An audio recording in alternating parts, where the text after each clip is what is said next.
Assalamualaikum warahmatullahi wabarakatuh. Halo, selamat datang kembali di kelas daring untuk mata kuliah Bahasa Indonesia bagi mahasiswa Politeknik Saunggalih Aji Kutoarjo. Seperti biasanya, saya ingin Anda meninggalkan jejak di video ini dengan menekan tombol like, subscribe, serta menuliskan komentar. Anda bisa menuliskan nama serta nomor induk mahasiswa Anda saja ataupun juga menuliskan pertanyaan terkait materi perkuliahan daring yang saya unggah kali ini. Jadi untuk hari ini kuliah daring kita akan membahas tentang kata serapan dalam bahasa Indonesia. Saya yakin, dalam kehidupan sehari-hari, Anda pasti sering bersentuhan dengan berbagai bentuk kata serapan, baik dari bahasa asing maupun bahasa daerah. Nah, menurut salah satu ahli linguistik, yaitu Bapak Abdul Khair, kata serapan adalah kata-kata yang berasal dari bahasa asing atau bahasa daerah, lalu digunakan dalam bahasa Indonesia.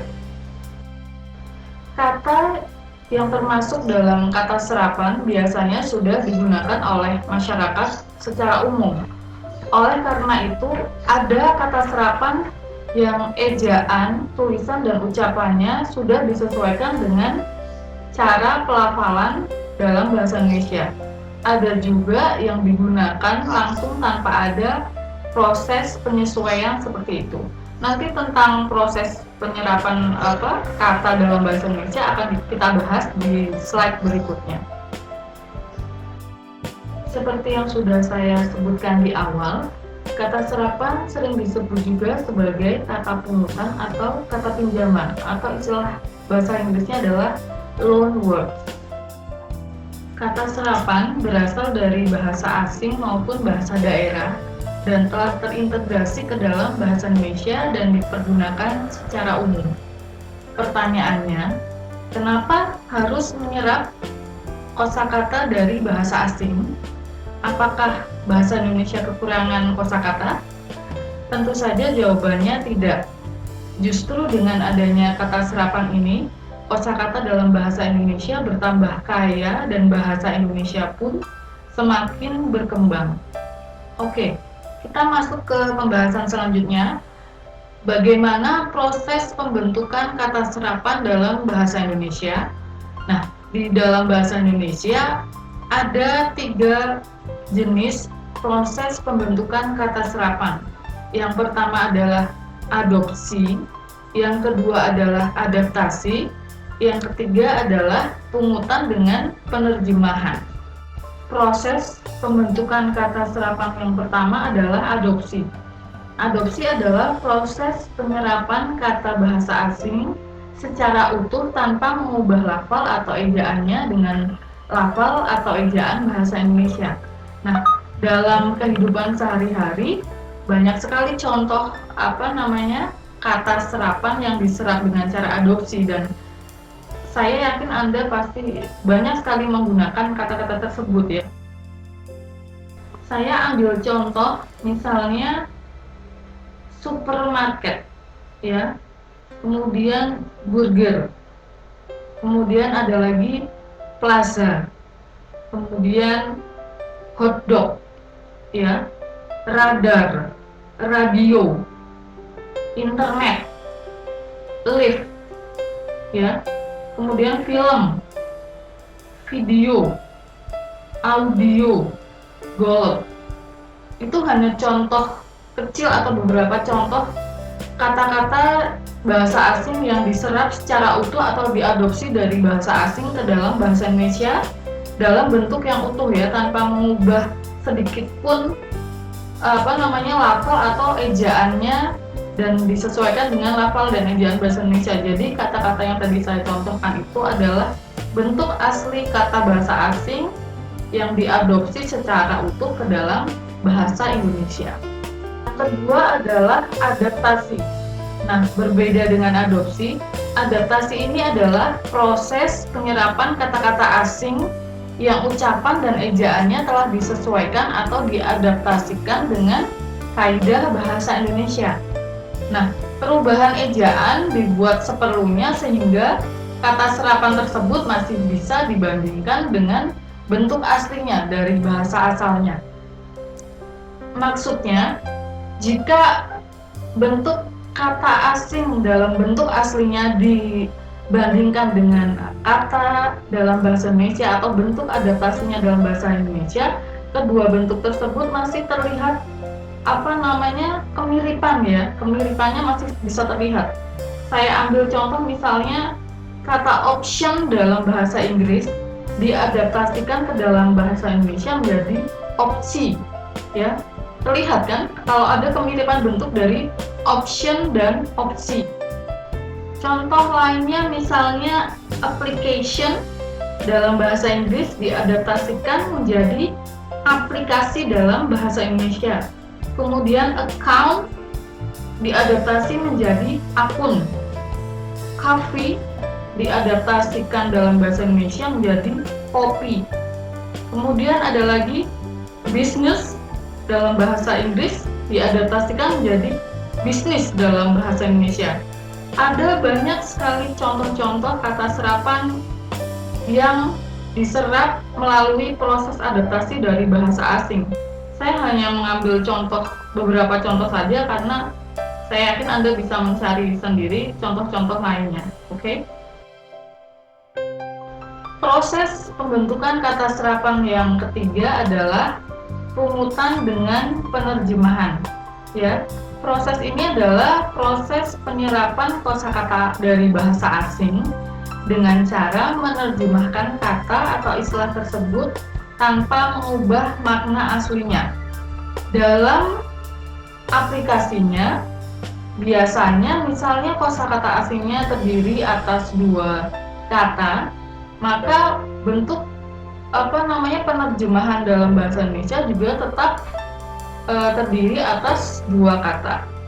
Saya ambil contoh misalnya bentuk istilah spare part dalam bahasa Inggris itu diserap ke dalam bahasa Indonesia dengan cara menerjemahkan menjadi suku cadang, ya.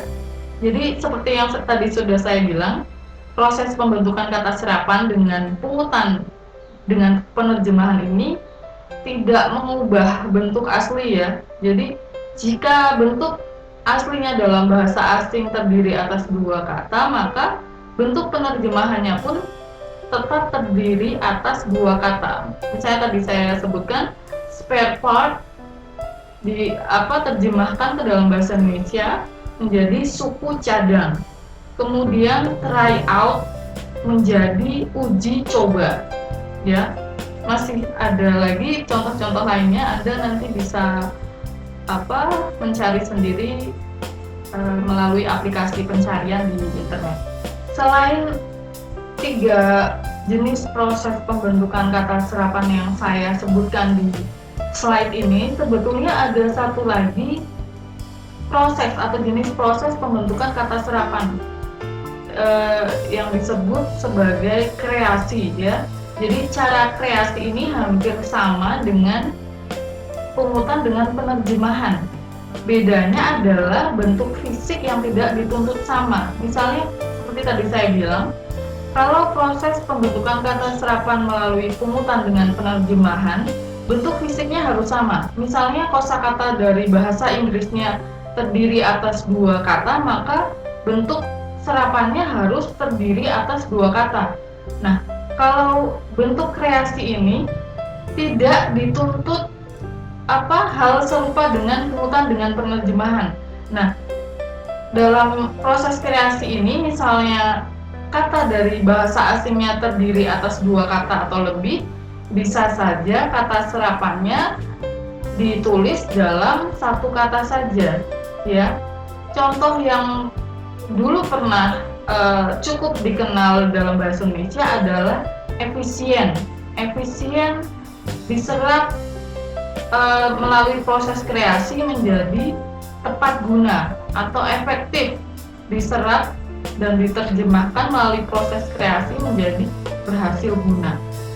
Tapi memang proses kreasi ini tidak terlalu banyak dipakai dibandingkan dengan ketiga proses lain, yakni adopsi, adaptasi, dan pungutan dengan penerjemahan. Seperti yang tadi di awal saya sudah jelaskan, sumber kata serapan dalam bahasa Indonesia adalah bahasa asing dan juga bahasa daerah. Bahasa asing di sini jelas bukan hanya bahasa Inggris, namun juga bahasa-bahasa asing lainnya seperti bahasa Belanda, kemudian ada juga bahasa Arab dan bahasa lainnya. Mengapa bahasa Inggris menjadi salah satu bahasa asing yang menjadi sumber terbesar dari kata serapan bahasa Indonesia? Jelas karena bahasa Inggris merupakan bahasa internasional, sehingga kosakata bahasa Inggris mudah diterima oleh penutur bahasa Indonesia. Bahasa asing lain yang memberi cukup banyak sumbangan kata serapan dalam bahasa Indonesia jelas adalah bahasa Belanda. Mengapa? Ya, seperti Anda tahu, bangsa Belanda pernah menjajah Indonesia selama 350 tahun ya, sehingga memungkinkan banyak sekali kosakata bahasa Belanda yang terserap ke dalam bahasa Indonesia. Karena negara kita bersentuhan langsung dengan penutur bahasa Belanda dalam kurun waktu yang sangat lama. Banyak sekali contoh kosakata bahasa Indonesia yang sebetulnya merupakan serapan dari bahasa Belanda. Salah satu yang paling sering digunakan adalah akta. Akta merupakan serapan dari kosakata bahasa Belanda yaitu akte. Kemudian besuk. Besuk adalah kata serapan dari bahasa Belanda yakni besuk. Kemudian ada lagi debitur. Dosen. Dosen bahkan adalah kata serapan dari bahasa Belanda. Ya, kalau dalam bahasa Inggris dosen adalah lecturer. Kalau dosen itu sebetulnya adalah kata serapan dari bahasa Belanda. Yang ketiga adalah bahasa Jawa kuno dan Sanskerta. Sebetulnya kalau Anda bertanya pada arkeolog, penyebutan Jawa kuno itu salah ya. Sebetulnya yang betul kalau menurut arkeolog adalah Jawa kuna ya, bahasa Jawa kuna. Nah, mengapa banyak kosakata bahasa Indonesia yang merupakan hasil penyerapan dari kedua bahasa tersebut? Jelas, sebab kebudayaan Jawa merupakan salah satu pusat perkembangan kebudayaan di Indonesia pada zaman dahulu, ya. Dan bahasa Jawa kuna adalah rumpun bahasa tertua yang dituturkan di seluruh Pulau Jawa hingga Madura dan Bali. Sementara itu, bahasa Sanskerta merupakan bahasa kesusastraan Hindu kuno yang memiliki pengaruh yang besar terhadap perbendaharaan kosakata bahasa Jawa dari dulu hingga sekarang, dan pada akhirnya memberikan pengaruh kepada kosakata dalam bahasa Indonesia. Sumber lain dari kata serapan bahasa Indonesia yang menurut saya juga lumayan besar sumbangannya adalah bahasa Arab. Anda tahu kenapa? Jelas, salah satu penyebab banyaknya kosakata bahasa Arab yang terserap ke dalam bahasa Indonesia adalah interaksi dalam bidang perdagangan yang dilakukan antara pedagang asal Jazirah Arab dengan penduduk pribumi di Nusantara, ya. Selain itu, Arab adalah negara asal agama Islam yang merupakan agama mayoritas di Indonesia.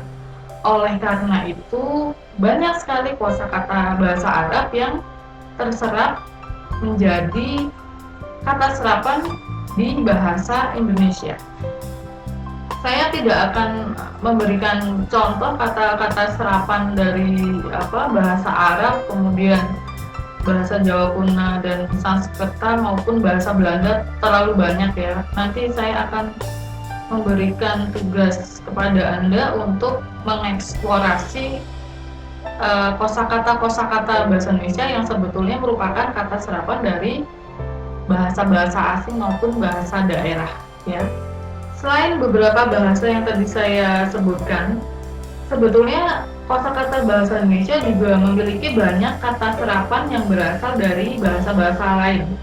Beberapa di antaranya adalah bahasa Cina atau Tiongkok, kemudian bahasa Portugis, kemudian ada juga bahasa Tamil, India, atau juga bahasa Parsi atau bahasa di Iran. Ya, oke, saya rasa pembahasan tentang kata serapan ini tidak perlu terlalu panjang karena saya harap Anda juga bisa mengeksplorasi sendiri contoh-contoh kata serapan dari bahasa asing maupun bahasa daerah yang mungkin sering Anda gunakan atau sering Anda temukan ketika membaca berita atau membaca artikel di di internet ataupun di media cetak, ya. Materi kuliah nantinya akan saya unggah di sistem e-learning kampus, jadi saya harap tetap mengakses sistem e-learning Polsa untuk mengunduh materi dan juga melihat penugasan dari saya, dan saya harap meskipun kita masih harus terpaksa melakukan pembelajaran jarak jauh seperti ini, saya harap materi yang saya sampaikan bisa Anda pahami dan saya masih terbuka untuk pertanyaan yang Anda bisa sampaikan melalui kolom komentar di video ini maupun melalui WhatsApp pribadi saya. Meskipun kita masih harus terpaksa melakukan pembelajaran jarak jauh dengan kelas daring seperti ini, saya tetap berharap Anda bisa tetap bersemangat untuk memahami materi-materi yang diberikan oleh para dosen, dan saya juga berharap Anda tetap semangat untuk melakukan ibadah puasa di bulan Ramadan kali ini, dan semoga pandemi ini segera berlalu, semoga COVID-19 segera pergi dan kita bisa melakukan perkuliahan di kelas seperti biasanya. Tetap jaga kondisi, tetap jaga jarak fisik dengan orang lain, jangan keluar rumah jika memang tidak terlalu penting, dan tetap semangat untuk mengikuti perkuliahan daring untuk semua mata kuliah. Sampai jumpa di pembahasan bab selanjutnya. Terima kasih dan wassalamualaikum warahmatullahi wabarakatuh.